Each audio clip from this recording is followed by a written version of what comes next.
Since starting the Fresh Out series, we've been getting tons of emails about prison life. So we decided to start this series to answer all those questions you have. Prison life can be a scary thing if you know what you're walking into. You can end up in a deadly situation or get fucked up. I'm Big Herc, and I served nearly a decade in federal prison. And I've seen and lived through some shitty times. And this is Prison Talk. From one of our viewers, does the race tension really matter? And does this or will this affect your bid?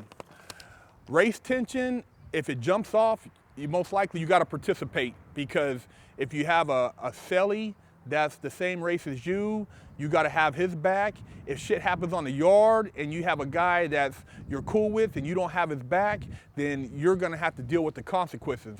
A lot of times when shit like that jumps off, you'll get a heads up, either to not go to the yard that particular day, or you'll get a heads up to bring your shit to the yard so that you can be prepared. And that's just how it is. I mean, if there's something going down and you see people around you that's getting jumped and you know that dude, I mean, naturally, it's just like a person on the street. You're not gonna let him get mopped up. You gotta jump in and help him, and that's just how it goes. You gotta use your better judgment, but at the same time, it's a watch my back, I watch your back situation. You want somebody to watch your back, then you better watch their back. And so trying to be the guy who just minds his business or act like, you're not gonna help a dude out, well, you're gonna face the consequence of that too. And most likely, when shit all the dust clears, you're gonna get mopped up for not helping somebody that you've seen getting jumped by another race. But sometimes that's just inevitable. A lot of times, it's worked out through meetings of the races, or sometimes they have a shot caller that'll squash whatever the beef is, but when it comes to blows, you gotta be ready. You just gotta handle your business. And that's just how it goes in there. I mean, you're in prison. From another viewer, we have a question, and it says, do you have to join in conflicts, or can you just do what you do without any issues? This question is similar to the race issue, but as far as conflicts, you can pretty much avoid a lot of the gang conflicts. Shit dealing with certain regions, if you're from this area or from that area. But if you associate with a person and you consider that person your friend, then you might have to actually join in that conflict.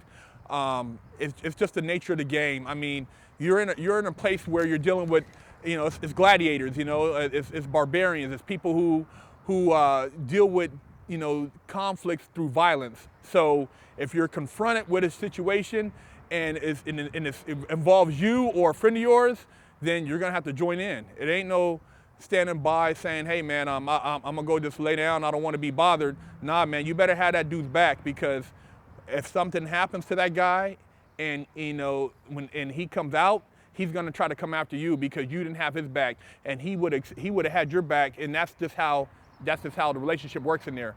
So even if you're solo, you got to pay attention. You got to know who your friends are, and know that if you associate with certain people, it's going to involve you. Unless you're an old man and you're pretty much, or you're in a wheelchair, or you're just somebody who they know that you don't have nothing to do with anything. But if you're young and you're in the mix and you like to socialize, then hey, be prepared for it. You can't be no punk. You got to handle your business and take care of yours and watch out for your partners. So just remember that not everything is avoidable. Sometimes you have to get your hands dirty.